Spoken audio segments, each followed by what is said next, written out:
Hello, my name is Larry Brown III, and today we're going to talk about culture and communication. We communicate daily. Many of us communicate with people who share the same culture as us, along with people who do not share the same culture as us. Cultures can be discovered at the workplace, school, hobbies, or even errands. Culture is a learned set of shared interpretations about beliefs, values, and norms that affect the behaviors of a relatively large group of people. Culture gives a precise group of people an identity at a specific point. How is culture spread through the world, and what makes it possible? Communication does this job. Communications is the means of sending or receiving information. Communication is the process by which information is exchanged between individuals, though through a common system of symbols, signs, or behavior better known as an exchange of information. So to sum things up on this first part of the presentation, many of us know many different people that involves many different cultures. And it can, you can just something simple as, okay, I met a person from work. Hey, what's your name? Where are you from? I'm from so and so. And, you just get to know deeper into a person's culture. Culture and communication can play a huge role on Earth. We wouldn't have any information about any culture if it wasn't for the media outlets, such as television, film, radio, newspaper, magazines, and the internet. The relationship between culture and communication is very close distant. Without communication, culture cannot be created, shaped, transmitted, or learned. These outlets provide use with information about various culture, but beware of the false allegations that are made.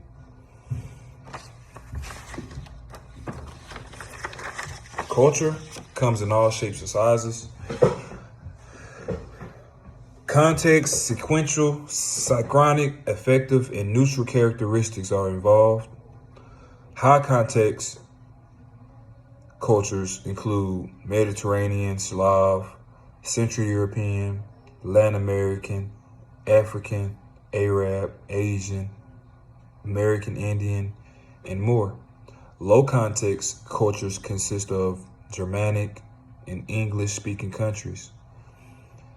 Sequential cultures consist of North American, English, German, Swedish, Dutch, and more. Synchronic cultures include South America, Southern Europe, and Asia, while also being viewed as a circle. The last two types of culture are affective or neutral. Affective culture displays emotion, while neutral culture keeps emotions controlled and subdued. The way various cultures communicate with each other is through cross-cultural communication. Cross-cultural communication is communication between people who have different cultures, better known as styles of working, age, nationality, ethnicity, race, gender, and sexual orientation, along with others.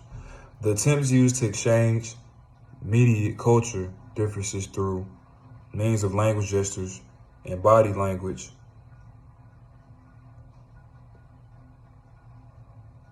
require trust and cooperation.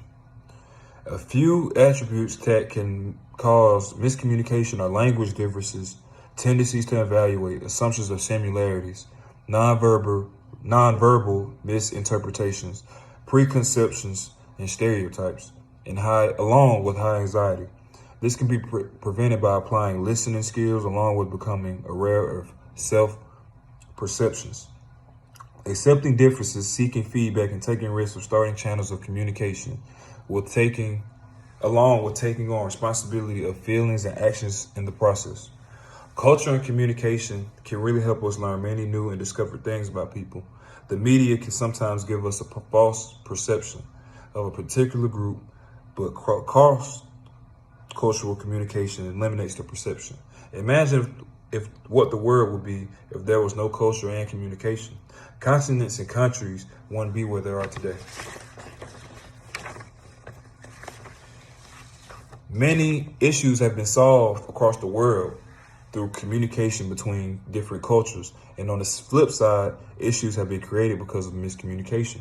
The world won't stop. Cultures are always being created, and communication will never be on pause. What is your culture, and how do you communicate? How do you communicate it with others?